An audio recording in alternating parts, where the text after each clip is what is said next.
Bom, pessoal, sou o professor Dantas, da Universidade de Brasília, e desenvolvi esse canal para dar suporte às aulas nesse processo de pandemia, né?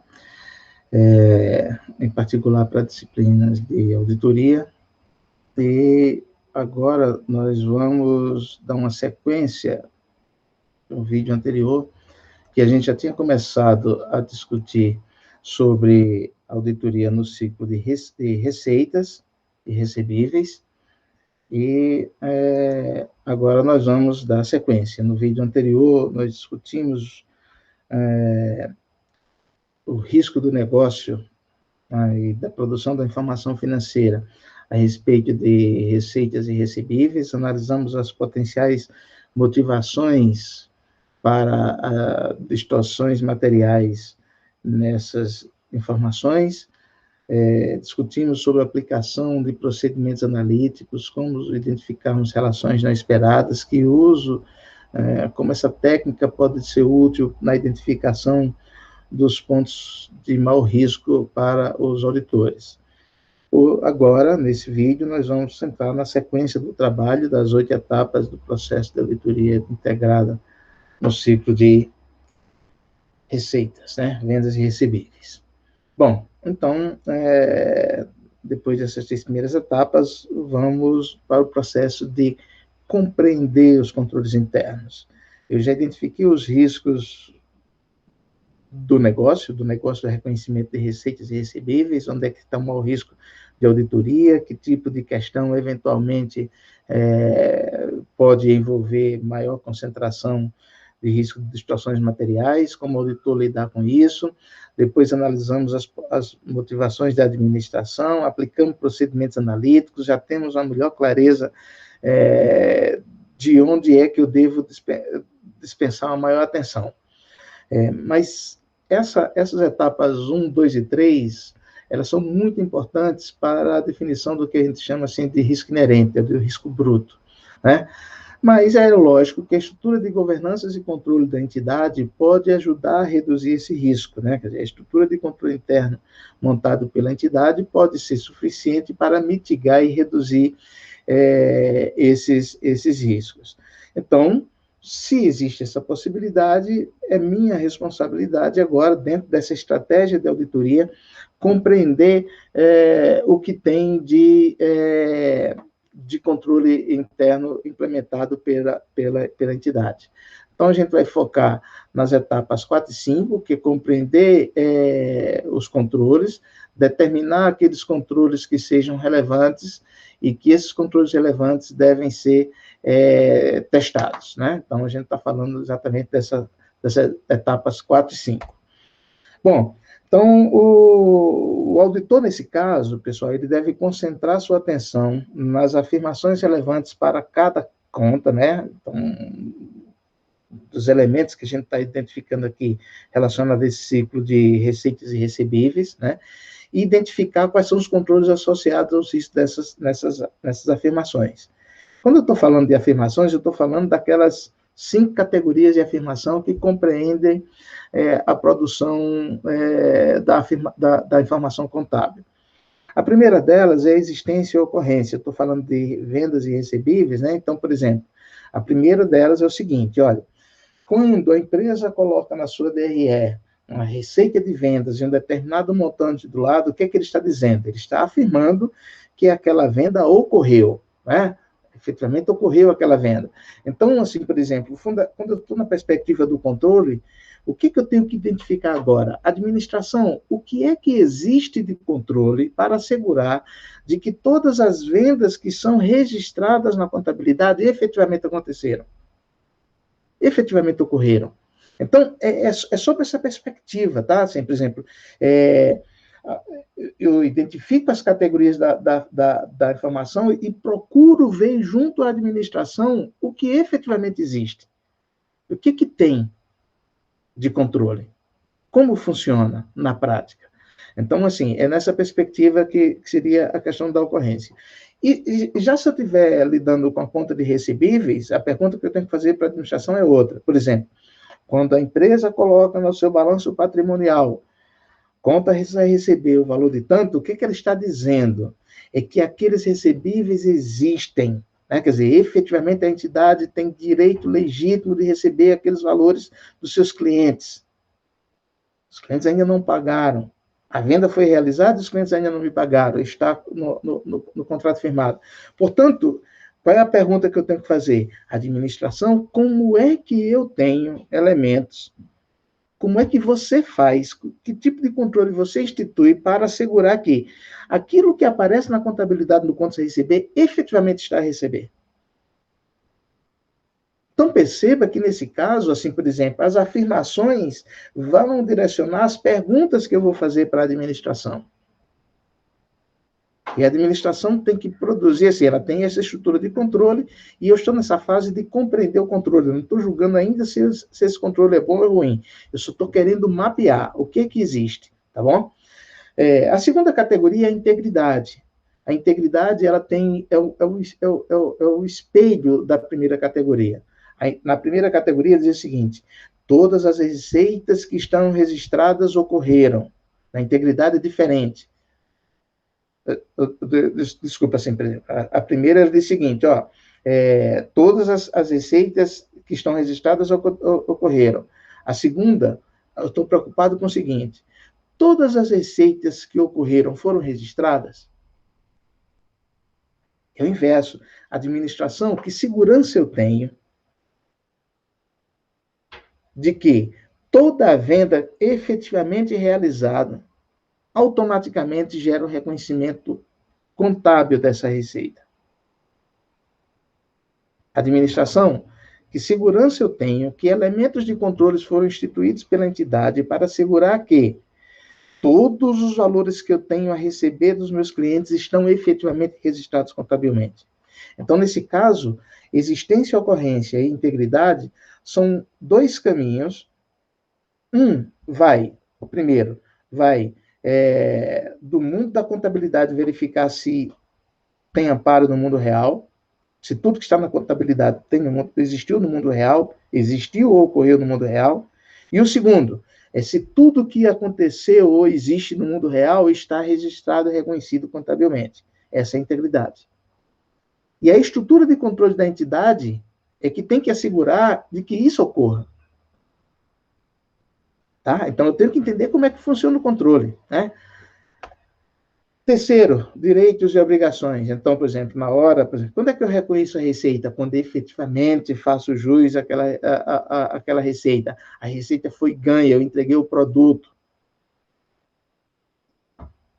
No caso dos recebíveis, efetivamente eu tenho direito àquele recebível. Por quê? Porque eu entreguei o produto, porque eu prestei o serviço. Aquele recebível não está vinculado a terceiros. Ou se tiver, que tipo de evidenciação eu tenho que fazer? Eu tenho que entender como é que funciona a gestão de toda essa carteira de recebíveis, que ela vai ter consequências na hora e na forma que eu vou produzir e divulgar as informações. Avaliação, alocação, por exemplo. Como é que eu defino o valor da venda? Qual é o valor da venda? Entreguei um produto, o valor da fatura está por 20, mas um percentual desse valor de 20 é imposto. Opa, tira do valor da receita. Redução de venda. Tem uma parcela que é a comissão dos vendedores. Tira do valor da receita. O que vai sobrar para a empresa é a receita líquida. Tem uma garantia prestada. Opa, tira do valor da receita. O valor previsto para a garantia eu tenho que tirar do valor da receita porque eu incorporei na receita. Se eu prestei garantia, a gente já discutiu, incorporei no valor da receita. Portanto, o que tem que aparecer como receita líquida é o que efetivamente é receita da entidade para fazer frente aos custos de produção e às despesas administrativas de funcionamento. No caso da conta recebíveis, qual é a avaliação?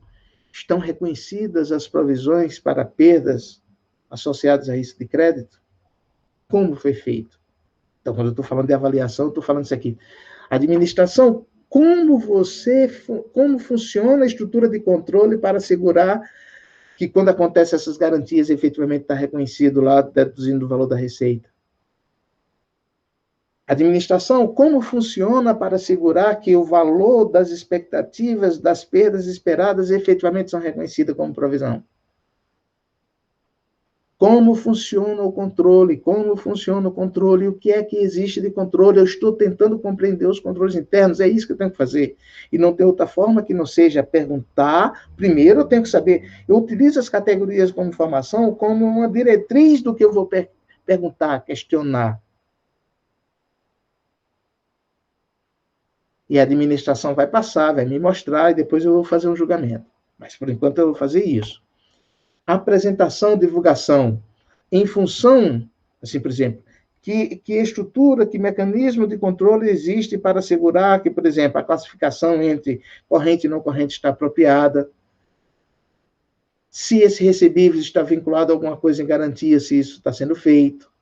A divulgação sobre como e quais são os critérios, quais são os parâmetros que eu utilizo para o reconhecimento das perdas. Como eu estimo os valores das garantias a serem prestadas. Tudo isso tem que ser objeto de divulgação. O usuário tem que compreender como eu produzo a informação financeira. E o auditor tem a responsabilidade e a obrigação de questionar a administração e ter confiança de que a estrutura de controles montados vai produzir informação confiável a respeito. Então, compreender os controles internos é isso. Então, por exemplo, o auditor obtém e compreende os controles internos mediante o quê? Reexecução, vê como é que funciona o controle, pergunta, observa. Observação significa o quê? Eu vou lá verificar como é que você faz o trabalho, como é que você mostra aí como é que faz. Reexecução, vamos fazer essa operação, vamos pegar essa operação, como é que aconteceu? Olha, quando entrou aqui, tem tais características, e aí? Para onde é que foi? Que tipo de registro aconteceu? Ou seja, reexecução é isso. Revisão da documentação, análise dessa documentação, absolutamente fundamental. Isso é compreender os controles. E aí, pessoal, tudo que eu, auditor, estou fazendo para compreender os controles, a entrevista, o processo de execução, a observação, sento do lado do cara, mostra como é que se faz, pega uma operação, vamos lá, como foi que fez essa operação aqui?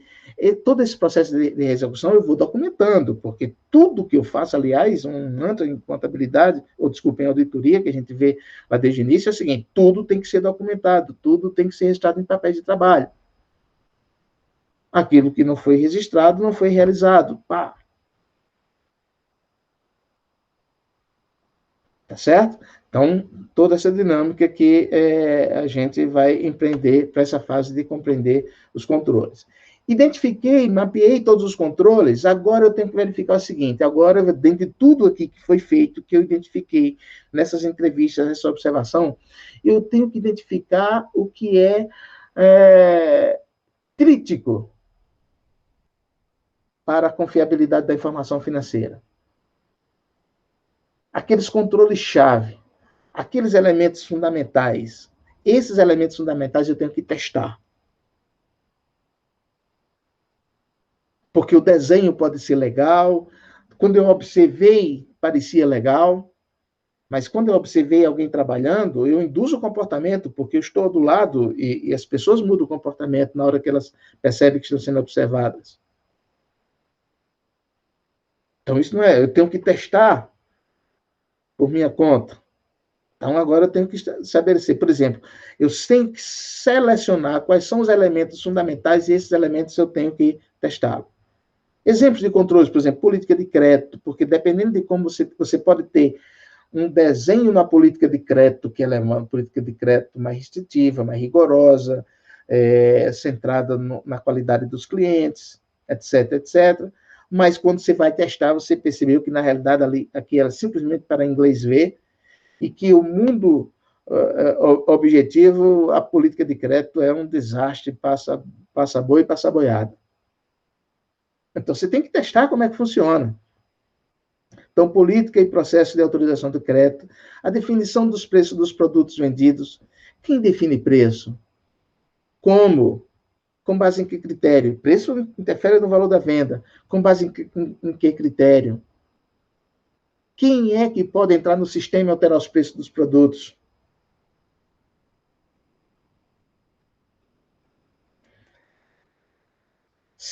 Como as quantidades e os preços dos produtos que são faturados efetivamente refletem a política efetiva da empresa?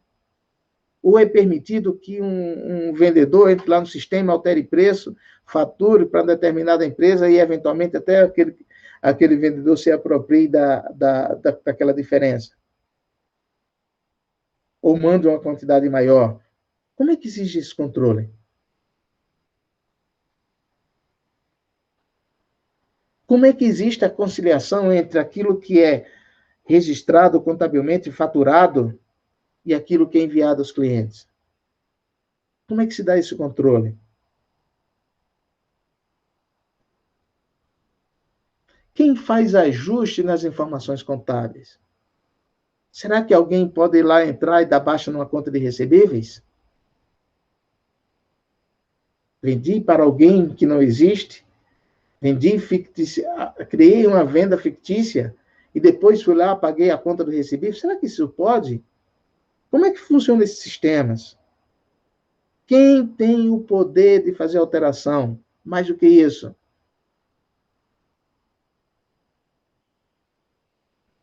qual a trilha de auditoria que os sistemas deixam? Cada alteração fica registrado quem fez a alteração, a matrícula, a senha do funcionário que eventualmente alterou. Então, eu tenho que identificar aquilo que seja importante e eu tenho que colocar aqui do lado. Olha, identifiquei o controle como um todo e esses são os elementos que eu vou ter que testar.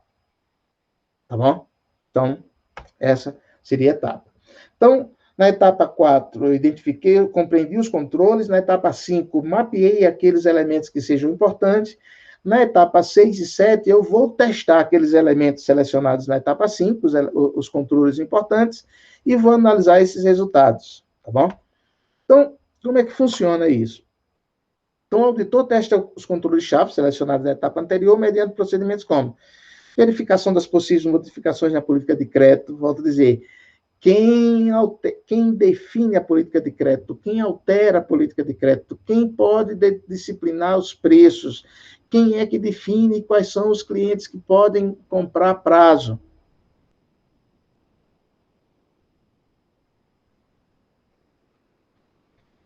Eu posso fazer um exame documental para confirmar se os produtos são faturados naquelas quantidades e preços. Todos aqueles elementos anteriores, eu desenho um procedimento para verificar se efetivamente ele funciona.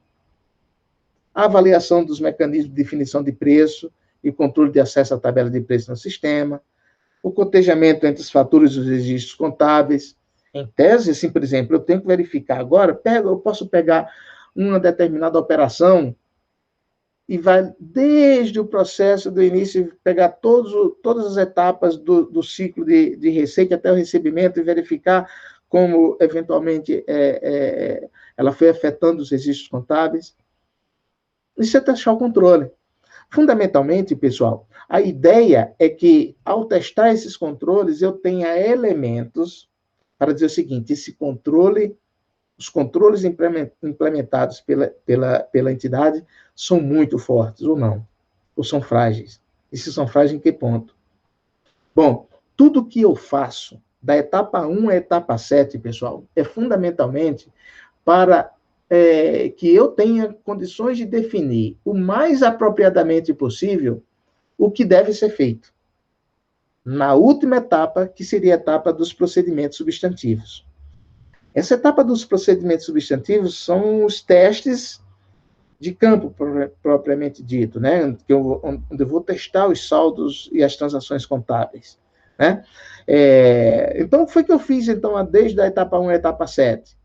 Toda essa avaliação que eu fiz entre a etapa 1 e a etapa 7 foi para definir qual o tipo de preocupação que eu devo ter no exame e na aplicação dos procedimentos substantivos.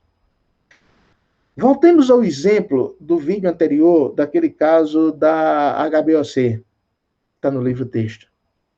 Ora, quando eu identifiquei que a empresa já identifiquei casos das chamadas cartas complementares nas vendas dos softwares, e que a empresa, já identifiquei casos que ela vendia reconhecia como receita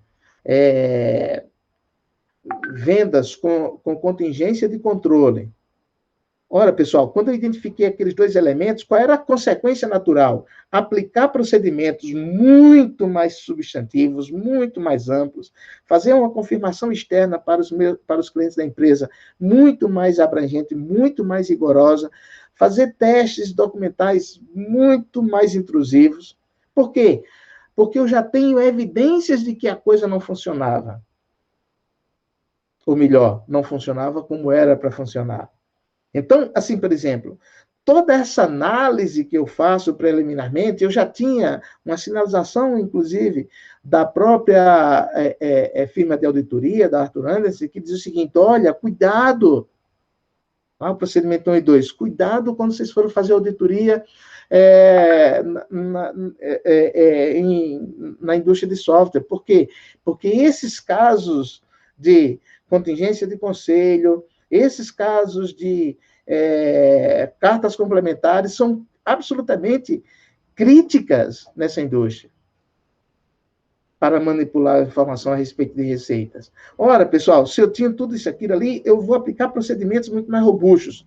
Por outro lado, se eu identificar, avaliando na etapa 1, 2 e 3, que os riscos que eu mapeei, a estrutura de controles é boa pra caramba, assim, é rigorosa, é ampla, é objetiva, oferece uma segurança bastante razoável para os auditores, eu posso aplicar agora procedimentos substantivos mais simples.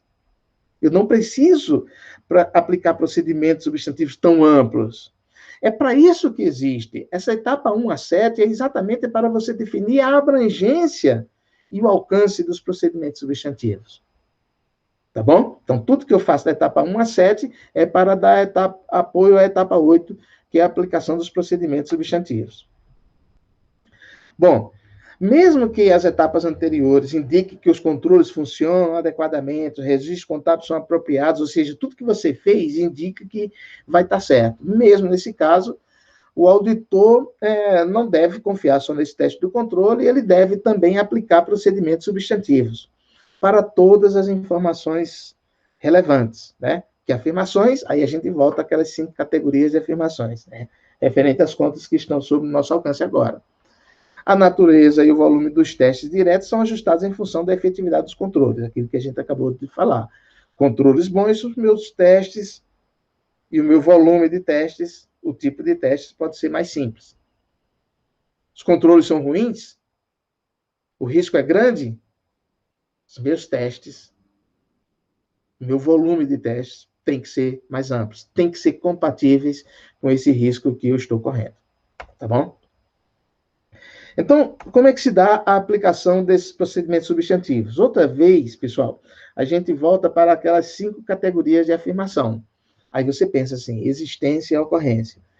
Então, quando você estiver nessa categoria de afirmação, fundamentalmente você tem que pensar sobre a seguinte perspectiva. As vendas e os recebíveis registrados são válidos? Ou seja, as vendas ocorreram? Os recebíveis eu tenho mesmo a receber? Fundamentalmente é isso. Eu quero saber o seguinte: aquilo que está registrado tem suporte no mundo real? O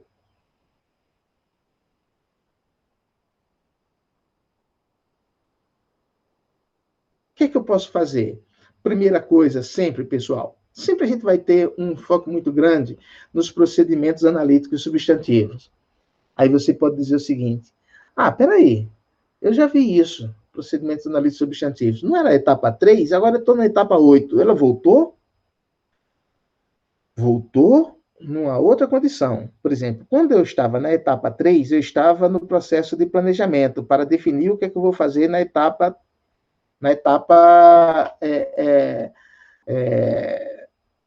final do trabalho de campo, dos testes de campo. Quando as informações finais forem produzidas, perceba que a etapa 3 eu vou aplicar durante o ano. Aplicação de procedimentos analíticos, analisar comportamentos, etc, etc. Mas quando chegou agora, no final de dezembro, chegou o final de dezembro, início de janeiro, aí eu já recebo o balancete de dezembro. Qual é a primeira coisa que eu faço? aplicar procedimentos analíticos substantivos. Ou seja, verificar se o último número que chegou está muito diferente dos períodos anteriores. Se tem alguma novidade, porque eu fiz um planejamento partindo de uma determinada premissa, em cima do que eu avaliei durante o ano que eu fui fazendo toda essa avaliação desse planejamento. Mas em função do que acontecer no último balancete, pode surgir um número absolutamente anormal, fora do padrão. Eu tenho que estar preparado para isso. A primeira coisa, pessoal, aplicar procedimento analítico. Chegou o balancete final, aplica procedimento analítico. Sem sombra de dúvida. Tá bom? Então, aplicar procedimento analítico. Esse procedimento analítico substantivo, ele é diferente daquele ali no processo de planejamento. Agora não, é em cima dos números finais. Tá bom? Checar faturas com pedidos do cliente para confirmar que a venda que foi registrada efetivamente é fidedigna, porque foi pedida, foi negociada com o cliente, e está aqui a nota de embarque dos produtos, os produtos foram entregues, ou seja, a venda efetivamente aconteceu. Ela não foi criada. E, portanto, o recebível também é decorrente disso. Confirmar saldos, faturas não pagas com clientes. Aliás, é um procedimento fundamental. Ativos que podem ser confirmados junto a terceiros sempre deve ser priorizado a confirmação com terceiros. Então, a confirmação externa, contas a receber, eu sempre tenho que fazer a confirmação externa com os clientes. Significa o quê? Uma carta para o cliente confirmar se efetivamente está devendo aquele valor que essa empresa está dizendo que ele está devendo. E que, portanto, está no contas a receber. Vou mandar para todos os clientes? Não, vou fazer uma amostra. Qual o tamanho da amostra? Depende do grau de confiabilidade que você tem. Se o controle for bom, você pode fazer uma amostra menor. Se o controle for ruim, a sua amostra vai ter que ser maior. Qual é o problema? O nível de sucesso na resposta dos clientes não tende a ser muito grande. Por quê? Porque o cliente está de saco cheio de assim, ele já está devendo, ele não tem incentivo nenhum para responder. Mas você tem que fazer. E se ele não fizer? Se ele fizer, problema é seu. Você vai ter que aplicar procedimentos substantivos alternativos para responder, para poder ter convicção de que aquele contas a receber efetivamente existe. Por exemplo, a nota de embarque, o produto foi entregue, o conhecimento da transportadora de que o cliente efetivamente recebeu. Então, eu tenho informações documentais que me permitem, mesmo quando o cliente não responde, ter algum grau de segurança de que aquele contas a receber é legítimo. Examinar recebimentos posteriores. Ora, eu estou analisando 31 de dezembro. Eu tinha uma fatura que era para ser paga no dia 15 de janeiro. Eu estou no dia 20 de janeiro. Pessoal, o melhor procedimento é você verificar se no dia 15 de janeiro o cliente pagou. Se o cliente pagou, é porque ele estava devendo mesmo em 31 de dezembro. Ótimo, procedimento perfeito. Utiliza o futuro a seu favor, auditor. Porque você vai dar opinião lá no final de fevereiro, início de março, e entre 1º de janeiro e até esse dia, sim, acontecem eventos que te ajuda a ter segurança sobre os números de 31 de dezembro. Examinar registros para identificar lançamentos duplicados. Pessoal, olha só, pega a razão da empresa, verifica se tem valores de mesmo montante. Parece trivial, pessoal, mas é um procedimento absolutamente simples e que muitas vezes nos ajuda a identificar inconsistências.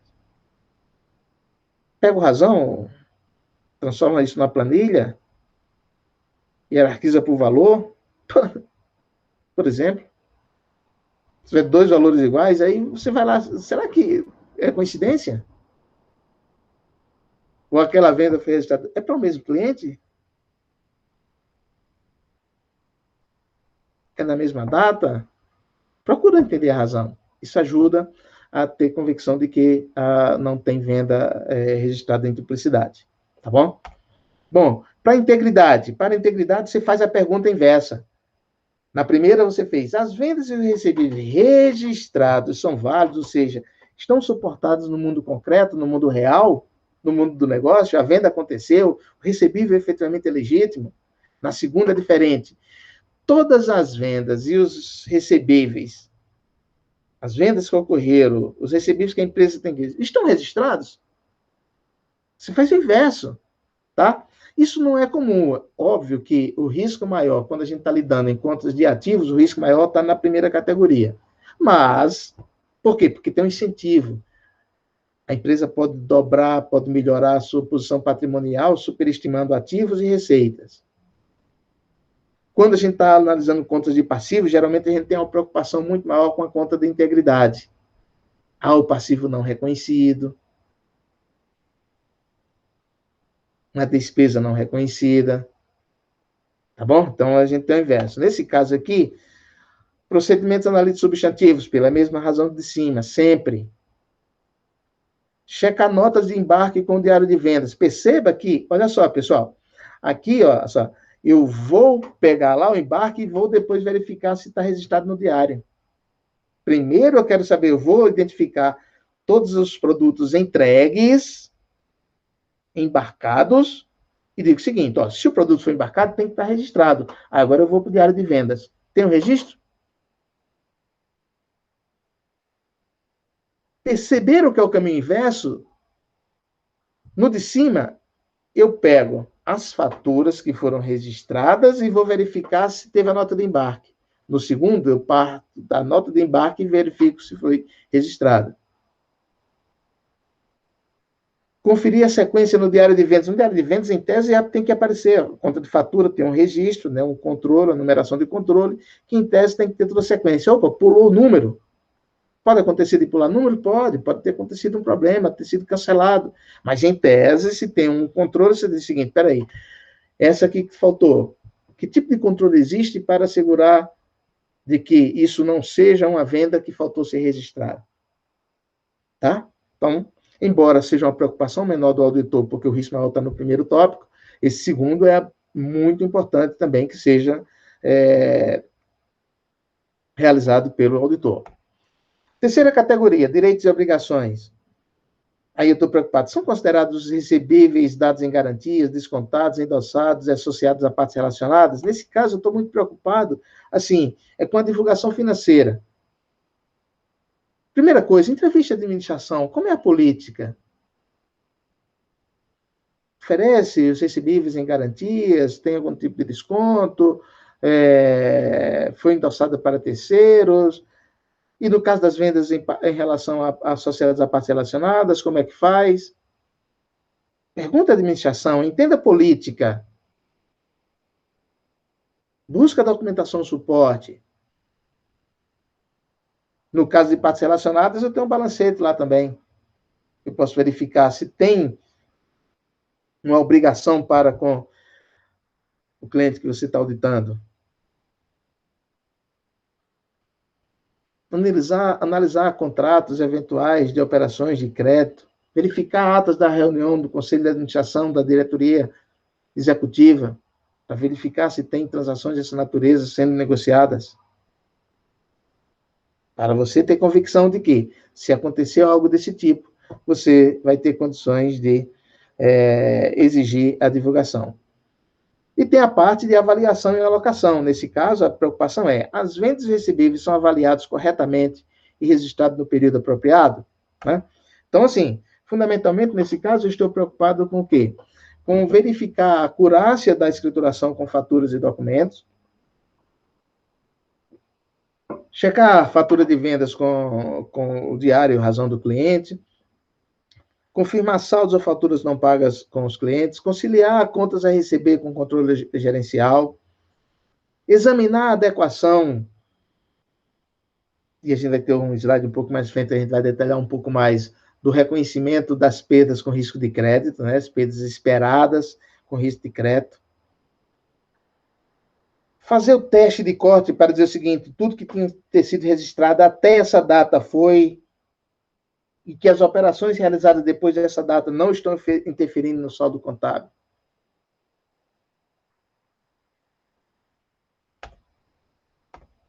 E no caso da apresentação e divulgação, as contingências, vinculações, transações relacionadas e as políticas contábeis são evidenciadas, aí eu estou preocupado, inclusive, com a preparação nessa seção aqui, nessa categoria de afirmação, na quinta categoria, eu estou preocupado principalmente com a questão da divulgação, da preparação das notas explicativas, né? Então, obter confirmações de bancos e instituições financeiras para verificar se tem algum tipo de recebíveis dados em garantias é absolutamente importante. Questionar a administração, entender a política nessas operações. Examinar trabalho realizado em outras áreas da auditoria, porque, por exemplo, eu estou auditando aqui contas a receber, mas, por exemplo, tem uma outra parte da equipe que pode estar ali do lado fazendo auditoria exatamente em operações de financiamento. E lá está dito que os contas a receber daqui foi dado em garantia dessas operações. Opa, então tem que... Não é... Percebeu como as operações se interrelacionam?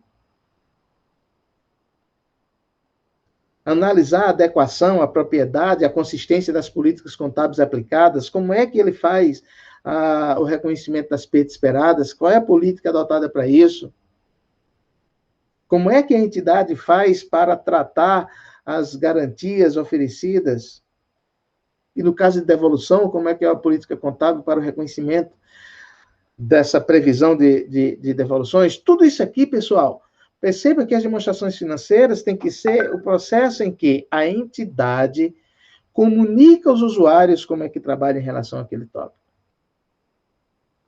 E quais são essas informações. E eu, auditor, tenho a responsabilidade de zelar pela proteção dos usuários da informação. Eles têm que ter acesso a tudo que seja importante para compreender o que está acontecendo dentro da entidade. Tá bom? Bom, por fim, a gente tem a questão, destacar um pouco mais a questão do impairment, ou perda esperada com devedores duvidosos, né? A premissa, talvez isso aqui, da perspectiva de avaliação, seja das questões mais críticas, né? Fora a questão de garantias, que é um pouco complicado também, de devoluções, mas o impairment, a perda esperada é certamente o mais complicado na produção de informações a respeito de recebíveis, né? Então, os recebíveis devem ser divulgados pelo valor líquido realizável, né? Quer dizer, então, assim, por exemplo, se significa que eu tenho o valor bruto e eu tenho que registrar com a minha perda esperada com base no CPC 48. Volto a dizer, nós teremos no próximo semestre a disciplina de instrumentos financeiros, contabilidade de instrumentos financeiros, onde essa questão vai ser explorada com muito mais detalhes sobre como fazer. Mas o auditor, ele tem que avaliar se a perda esperada efetivamente reconhecida pela entidade é apropriada. Porque se ela for subestimada, o resultado da entidade está superestimado. O valor do ativo está superestimado. Então, aqui o grande incentivo que existe dentro da entidade é, eventualmente, reconhecer um valor menor de perda esperada, o que significa que as despesas estão subestimadas e, portanto, o lucro está superestimado e, portanto, os meus ativos, o ativo líquido que é recebível, está superestimado. Então, nesse caso, se os recebíveis são materiais, né, se contas a receber são materiais, o auditor deve analisar e testar o processo utilizado pela administração. Então, não tem outro jeito. Olha só, pessoal, quando eu estou lidando com estimativas, aliás, existe uma NBC-TA, uma ISA específica para lidar com estimativas. Não consigo lembrar aqui o número, mas tem uma ISA específica, não sei se é 540, mas se não for, procura que tem uma NBC-TA específica, tá? Para você lidar com estimativas, auditoria de estimativas. Então é o seguinte, se os recebíveis são materiais, o auditor ele deve, por exemplo, primeira coisa, administração, como é que você faz? Qual é a sua política? Com base em que critério? Então a primeira coisa que eu faço é entender qual é a política da entidade, os argumentos e justificativas para essa política. Qual é o modelo que ela utiliza para chegar ao reconhecimento dessa perda esperada? Bom, ao fazer isso, O primeiro momento é levantar, identificar. Segundo momento, agora eu vou analisar. Eu vou testar o processo utilizado pela administração. Eu vou verificar se esse modelo utilizado pela administração reflete, na realidade, o comportamento histórico das perdas da entidade, por exemplo. Então, assim, fundamentalmente, essa é a coisa. E aí, para chegar à conclusão, assim, primeira coisa, não existe uma perda esperada correta. É impossível você chegar a isso aqui. Ah, não, esse é o valor correto. Não, não é o valor correto porque é uma estimativa. Estimativa é uma estimativa. A melhor estimativa possível. Agora, uma estimativa não é qualquer valor que eu aceito. A estimativa tem que estar baseada em parâmetros, em critérios que sejam aceitáveis, razoáveis. E o meu papel como auditor é exatamente lidar com isso, com a subjetividade implícita no processo de reconhecimento dessa perda esperada e avaliar se a administração não está aproveitando dessa subjetividade para eventualmente manipular a informação que chega aos usuários. Percebeu como é relativamente delicado o papel do auditor? Então, se os recebíveis são materiais, o auditor deve analisar e testar o processo utilizado pela administração, montar um modelo independente para estimar essas contas, uma alternativa pode ser exatamente essa, eu monto, eu acho que seria mais ou menos isso aqui, crio o meu modelo, o seu modelo também não é o correto, tá? Mas você passa a ter uma referência, compara com o que a administração faz, verifica qual reflete de forma mais apropriada a lógica das perdas históricas. E, por outro lado, outra vez, você vai analisar eventos ou transações subsequentes, algo que aconteceu, por exemplo, outra vez, você está com data 31 de dezembro, mas você está fazendo auditoria em janeiro, fevereiro, para emitir opinião em março. Então, eventos que aconteceram em janeiro, fevereiro, pode te ajudar, por exemplo, a ter mais convicção sobre esses números. Aconteceu, por exemplo, eu tinha em 31 de dezembro uma provisão muito baixa para o meu principal cliente. E no dia 25 de janeiro foi decretada a falência dessa entidade. O que significa que a minha estimativa que eu fiz lá em 31 de dezembro, muito provavelmente não estava apropriada. Não refletia todas as informações relativas a esse meu principal cliente. Então, eu auditor, devo exigir que a administração volte lá em dezembro e rever esses parâmetros. Ou seja, é uma transação subsequente que eu posso utilizar como elemento para refletir sobre aquilo que foi reconhecido em 31 de dezembro.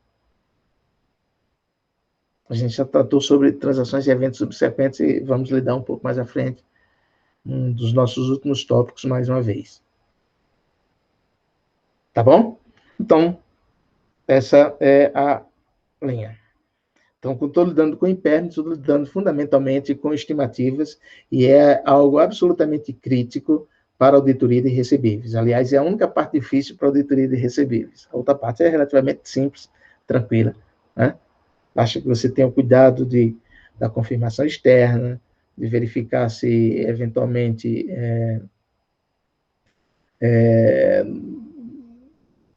tem legitimidade aquele contas a receber. E a segunda parte, essa parte é um pouco mais delicada, que é o reconhecimento dessa perda esperada. Tá bom?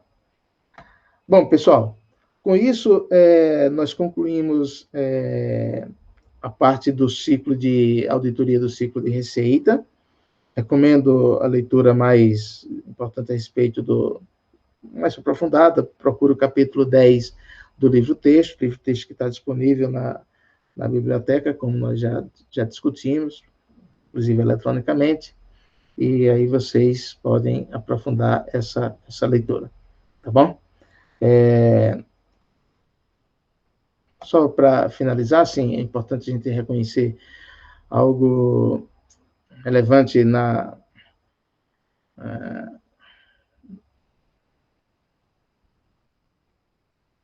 características do povo brasileiro, né, que exerce o Corinthians, né, como representante maior